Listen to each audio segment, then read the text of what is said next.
हुआ फिर समा।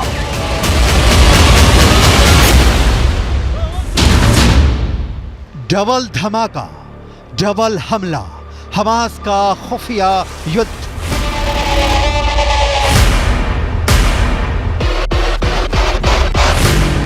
हमास के 45,000 लड़ाकों में से कितने सुरंग के अंदर और कितने जमीन के ऊपर से इजरायली सेना पर हमला कर रहे हैं, इसे लेकर ना तो अभी तक मोसाद कोई खुलासा कर पाया है और ना ही अमेरिका की खुफिया एजेंसी को कोई भनक लग पाई है।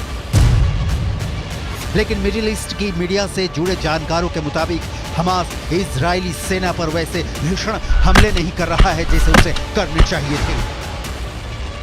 कुछ खबरों में दावा किया गया है कि भले ही इजरायली सेना दावा करे कि वो गाजा सिटी के बीचों बीच पहुंच चुकी है, लेकिन हकीकत में इस दावे पर पश्चिमी मीडिया के वॉर एक्सपर्ट्स अब सवाल उठाने लगे हैं।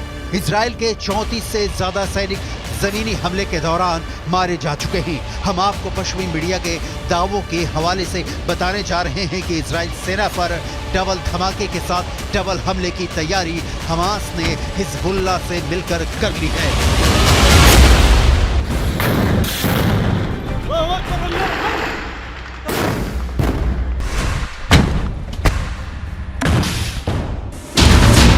इजराइल की वर्दी में हमास के लड़ाके।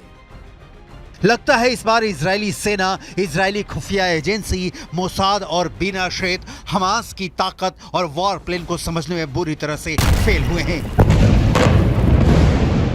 27 अक्टूबर से शुरू हुए दूसरे चरण के इजरायली हमले में दावा किया जा रहा था कि इजरायली सेना एक हफ्ते के अंदर उत्तरी गाजा से हमास के लड़ाकों का सफाया कर देगी, लेकिन अभी तक इजरायली सेना सिर्फ 400 के करीब सुरंगों को तबाह कर पाई है। इधर हमास ने फिर दावा किया है कि उसके लड़ाके इजरायली सेना को उत्तरी गाजा में हरा देंगे। आखिर हमास इतने बड़े दावे कैसे कर रहा है? कुछ खबरों में यहाँ तक दावा किया गया है कि हमास के लड़ाके इजरायली सेना की वर्दी पहनकर हमले कर रहे हैं।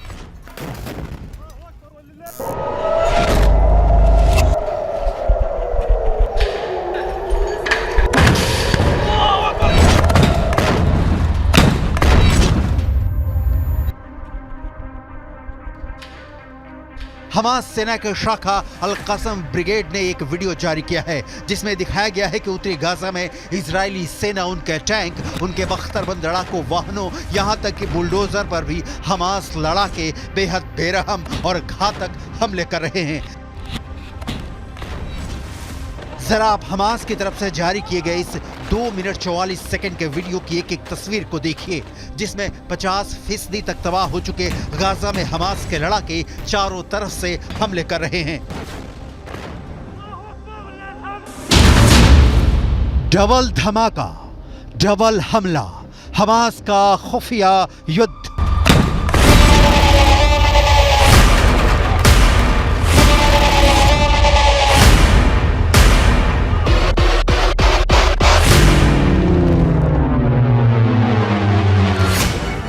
हमास की अल कसम ब्रिगेड के लड़ाके आरपीजी, थर्मोबैरिक ग्रेनेड, रॉकेट से इजरायली सेना पर बेहद पास से हमले कर रहे हैं।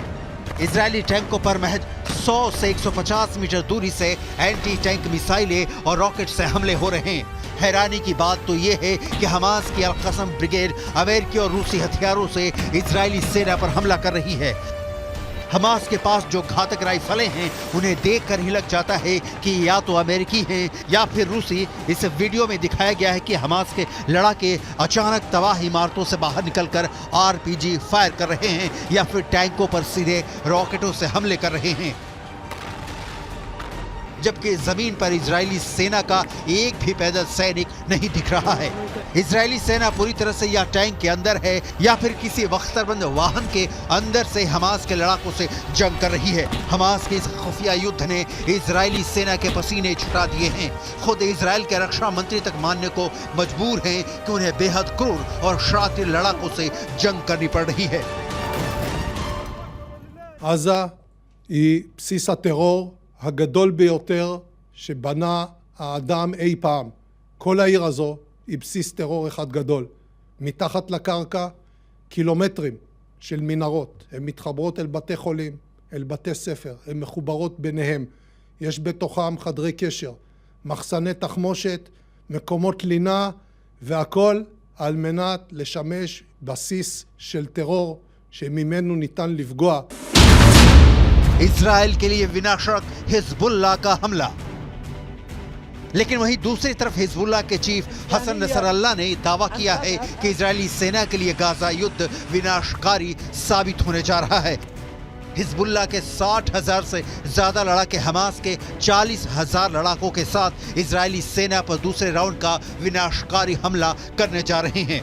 पश्चिमी मीडिया ने भी माना है कि हिजबुल्लाह की रॉकेट और मिसाइल ताकत इजराइल के लिए विनाशकारी साबित होगी। हालांकि इजरायली सेना पूरे जोश के साथ दावा कर रही है कि उसने उत्तरी गाजा में 10 घंटे की भीषण जंग में पिछले 24 घंटे के अंदर हमास के बहुत बड़े गढ़ पर कब्जा कर लिया है। इजराइल की आईडीएफ ने दावा किया है कि महज 10 घंटे की लड़ाई के बाद हमास का प्रमुख गढ़ पर कब्जा कर लिया गया है। इजरायली सेना का कहना है कि 10 घंटे की भीषण जंग में हमास के दर्जनों लड़ाके मारे गए हैं। आईडीएफ की मुख्य पैदल सेना इकाइयों में से एक नाहल ब्रिगेड के सैनिकों ने उत्तरी गाजा के पश्चिम में जबालिया पर भीषण हमला किया है।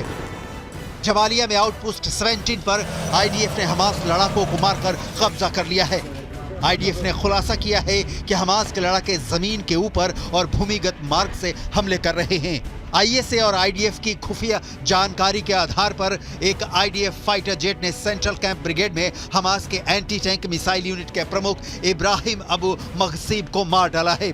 आईडीएफ के मुताबिक अबू मगसीब के मारे जाने से पहले इजरायली सेना और आईडीएफ सैनिकों पर कई एंटी टैंक मिसाइल से हमले करने जा रहा था। इससे पहले हमास के एंटी टैंक मिसाइल के कमांडर मोहम्मद असर को आईडीएफ ने मार डाला था। Fighting. It's not an operation, it's a war. It's going to last time. It's going to take its time until Hamas no longer exists, until our prisoners, people that were kidnapped, will come back home.